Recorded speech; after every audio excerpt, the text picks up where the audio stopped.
diyaarada ay ciidanka cirka Soomaaliya lahaan jireen inay xaraashayaan iyo diyaarada kala badan waa arkay meeshaan ku arkay. cid idin la soo xiriirtay oo idin sheegtay in hawshan la qaban doono? maya ma jirto. safiirka noo fadhiya Kenya ajari xasanad allah ka siiyo nin wadani ah oo asagu dareenkiisa Soomaalinimo igala soo xiriiray maahan cid kale igala soo xiriirtay. asaga markuu kala soo xiriiray muxuu kuu sheegay? asaga saako isoo waxay markaan arkay kadib uu soo waay waa ka wada hadalnay. xogta uu kuu sheegay maxaa ka mid ah? maya horta waxaa ka horeysa in la ogaado xogta diyaaradu maxay yihiin maxayse xaggee ka yimaadeen maxay ahaayeen horta ka horeysa moogta asagu dareenka ila wadaagay wuu ogaaday waxaan maxaa laga qaban karaa iyo markaas ana fikirkayga u sheegay asagu intaas ay diyaaradaha marka Kenya yaal oo ciidamada cirka ee Soomaaliya ay lahaayeen waa imisa? aniga intaan ogaay hal diyaarad waaye. haddii aan kuu sheego diyaaradan markii ay dowladda dhacay 5 January 1991 bay diyaaradan la geeyay meesha. waxaan ku xasuustaa anigu Soomaaliya Airlines ahaa roon baan ka soo kacnay aniga iyo kabtan jaamacoole Jabuuti baan ku degnay. markaan Jabuuti ka soo kacnay ee aan raadi ah ku jirnaa waxaan maqalnay diyaarad ciidamada leeyahay oo ka kacday xamar oo Kismaayo u socod.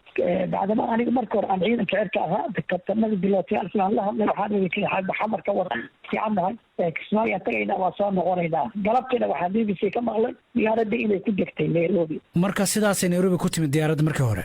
diyaaradda saasay Nairobi ku tagtay kadibna meelaha la iska dhigay.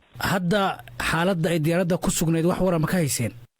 aniga dhowr goor baan Nairobi tagay waa ku arkay meel duur oo airportka geeskiisa ah oo shirkadan African Air meesha degtay degantahay xafiiskeeda yahay iyo runwayga meesha laga dego inta waxayso duur inay taal laba u jeeday. marka adigu haddaad baabuur inta meel dhigto uga tagtay 30 sano yaallo baabuurkaas waa wax la tuuray sama.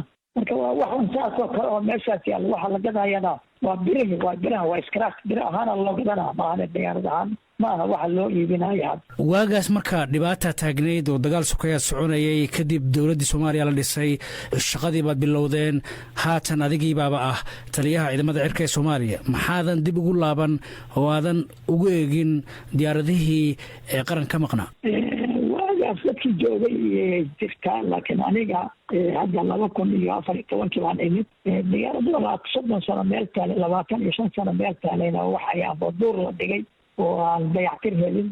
حتى هذي بيحكي اشتواغن لايف ما بها لايف حتى هذي بتوصل لقيه لقيه يعني هان لايف ما هاي هذا يسكت زيارة نور لقيه لقيه وبعدين مركب واحد بير كذا على واحد لكن واقوها بونات مركب هوري النيل وإنك ما يكسر لباكن أهيد حجر لقيه لكن أنا وصلنا نشوي في الصومال. ma ognahay marka diyaaradaha kale ee ciidamada cirka Soomaaliya ay lahaayeen ama xitaa kuwii shirkadii Somali Airlines dowladda ay lahayd ee ka maqan Soomaaliya tiradooda? wallahi horta aniga markaas hadda intii ciidanka cirka waa ka timid Somali Airlines pilotiyaalkeedan ka mid ahaa laakiin ciidanka cirka diyaarada waxaa jiray loo qaaday Talyaaniga oo la geeyay oo in la soo hagaajiyo loo geeyay helicopter iyo kuwa kale oo fuuska la geeyay ayagan sidoo kale loo geeyay laakiin wixii haddaan laga dabatiin meeshay ku baaba'ayaan marka waa bir baaba'day sida taas oo kale saan u arko.